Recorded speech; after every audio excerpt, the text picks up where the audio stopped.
Tangerang sedang membuat gempar Indonesia. Bagaimana tidak, di pesisir Laut Tangerang yang berdekatan dengan PSN PIK 2 berdiri pagar bambu sepanjang lebih dari 30 km tanpa diketahui siapa yang memasang dan untuk tujuan apa. Pemerintah pusat, pemerintah daerah, hingga kementerian teknis serta lembaga negara yang memiliki otoritas mengawasi Laut Indonesia kompak mengaku tidak tahu siapa yang memasang pagar bambu tersebut. Para nelayan yang biasanya dapat melaut kini mengalami kesulitan. Adanya pagar bambu itu membuat mereka tidak bisa mengakses laut untuk mencari ikan. Jikapun tetap akan melaut, mereka harus berputar lebih jauh. Itu artinya biaya bahan bakar bertambah. Koalisi masyarakat sipil bersama beberapa aktivis sempat meninjau langsung lokasi pemagaran laut di sekitar proyek PIK 2. Sahabat-sahabat sekalian, saya sore ini sedang ada di kapal nelayan untuk melihat sejauh mana proyek yang disebut dengan proyek strategis nasional Pantai Dahak 2. Dan kami berlayar dari Pantai Tanjung Pasir, maksudnya kami ingin melihat lebih dekat pembangunan yang sedang masif yang ada di sepanjang pantai.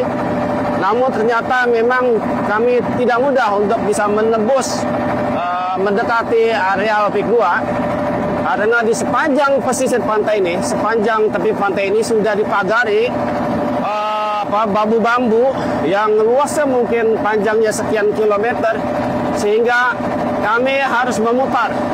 Jadi sampai saat ini kami masih mencari jalan agar kami bisa mendekati proyek pembangunan PIK 2 yang luasnya ratusan hektar dari mulai Dadap sampai dengan Bronjo, meliputi 9 kecamatan yang ada di Kabupaten Tangerang. Betapa luar biasanya, pantai saja sudah dikuasai. Jadi alih-alih ingin memberikan kesejahteraan bagi rakyat, yang terjadi adalah justru masyarakat tidak bisa lagi mengakses pantainya sendiri.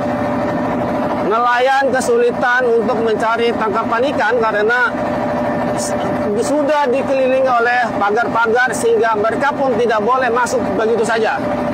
Bisa dibayangkan kalau mereka memaksakan diri, apa yang akan terjadi? Apakah jangan-jangan mereka akan dihadapi oleh aparat keamanan di sana? Pengalaman dulu ketika pembangunan dari PIK 1 ke PIK 2 itu banyak sekali halangan-halangan para nelayan yang akan melewati proyek tersebut. Jadi nampaknya memang nanti akan ada banyak tekanan, intimidasi yang dilakukan oleh mereka-mereka yang sedang menguasai lahan pantai-pantai Pantura ini. Dan kami dari LBH Muhammadiyah sangat menaruh perhatian terhadap proyek PSN ini, salah satunya adalah di PIK 2. Dan memang sebelumnya kami juga ikut melakukan pendampingan beberapa kasus yang ada terkait dengan proyek ini. Dan beberapa di antaranya sudah sedang menjalani hukuman.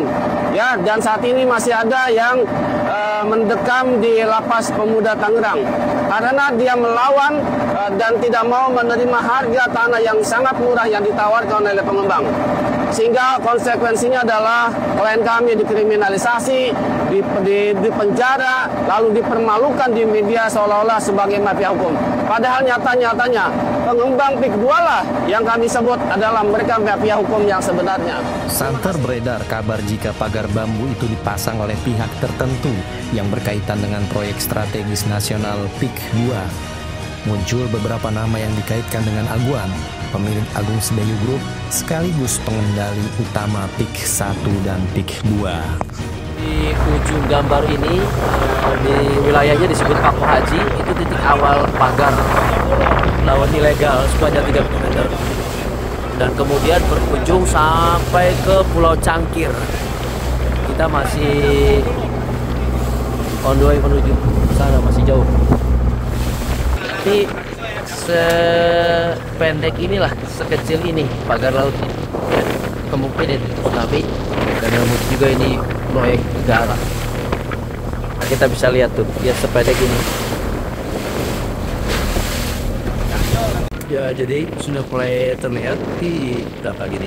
Ini yang pagar laut ilegal sejak bebas. Jadi kalau dibilang ini buat tsunami nggak mungkin, nggak ada sekali. Tapi yang menarik adalah coba kita lihat di belakang atau di balik pagar laut ilegal sepanjang nyaris 30 km ya. Ini apa?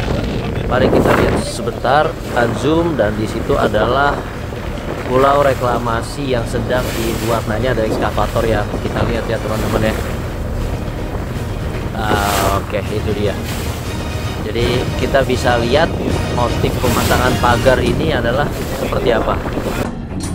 Koalisi masyarakat sipil pun meminta Presiden Prabowo untuk segera menuntaskan polemik ini. Prabowo Subianto dan Menteri Kelautan dan Perikanan Wahyu Sakti Trenggono untuk bertindak tegas tanpa perlu lagi melakukan upaya-upaya administratif, karena jelas pemagaran laut ini dilakukan secara ilegal. Selain melanggar hak asasi manusia, melanggar hukum, ini juga dapat merugikan perekonomian negara, sehingga dapat menyebabkan negara kehilangan potensi-potensi pendapatan yang juga berujung pada dugaan tindak pidana korupsi. Kepada Jaksa Agung agar segera menindak perbuatan yang dilakukan oleh siapapun atas pemasangan pagar laut sepanjang lebih dari 30 km ini. Kami dari Koalisi Masyarakat Sipil akan terus melakukan pemantauan, melakukan monitoring di lapangan secara langsung sambil mendorong negara untuk bertindak tegas. Melihat masifnya kerusakan yang diakibatkan pada proyek ini, somasi terbuka pun dikeluarkan. Kami, Lembaga Bantuan Hukum Advokasi Publik Pimpinan Pusat Muhammadiyah dengan ini menyampaikan peringatan dan permintaan pencabutan pemagaran laut di pesisir utara Tangerang. Kepada yang terhormat para pelaku pemagaran laut di tempat, dengan hormat kami yang bertanda tangan di bawah ini atas nama LBH APPP Muhammadiyah bersama Koalisi Masyarakat Sipil, ada PBHI, LBH Jakarta, Wahana Lingkungan Hidup, DFM Fakultas Hukum UMT, Forum Mahasiswa Intelektual, para aktivis pegiat lingkungan. Dengan ini menyampaikan somasi terbuka kepada pihak-pihak yang telah melakukan pemagaran laut sepanjang kurang lebih 30 km di wilayah pesisir utara Tangerang. Tindakan pemagaran ini telah menyebabkan dampak negatif yang serius, antara lain: 1. Mengganggu aktivitas nelayan tradisional yang menggantungkan hidupnya dari hasil laut di wilayah tersebut. 2. Melanggar hak akses publik terhadap laut yang seharusnya dapat dimanfaatkan oleh masyarakat secara bebas dan adil. 3. Berpotensi melanggar hukum dan peraturan perundang-undangan yang mengatur tentang pengelolaan wilayah pesisir dan kelautan. Berdasarkan hal tersebut, kami meminta kepada pihak-pihak yang bertanggung jawab untuk segera mencabut dan membersihkan pagar bambu yang telah menghalangi akses publik bagi nelayan dalam jangka waktu 3 kali 24 jam sejak dibacakannya surat somasi terbuka ini. Apabila dalam batas waktu tersebut tidak ada tindakan pencabutan, maka kami akan: 1. Mengajukan laporan pidana kepada Mabes Polri atas dugaan pelanggaran hukum terkait pemanfaatan ruang laut tanpa izin dan tindakan yang merugikan kepentingan umum. 2. Melakukan upaya hukum lainnya baik secara administratif maupun perdata guna memastikan hak-hak masyarakat nelayan dipulihkan. Demikian surat somasi terbuka yang kami sampaikan.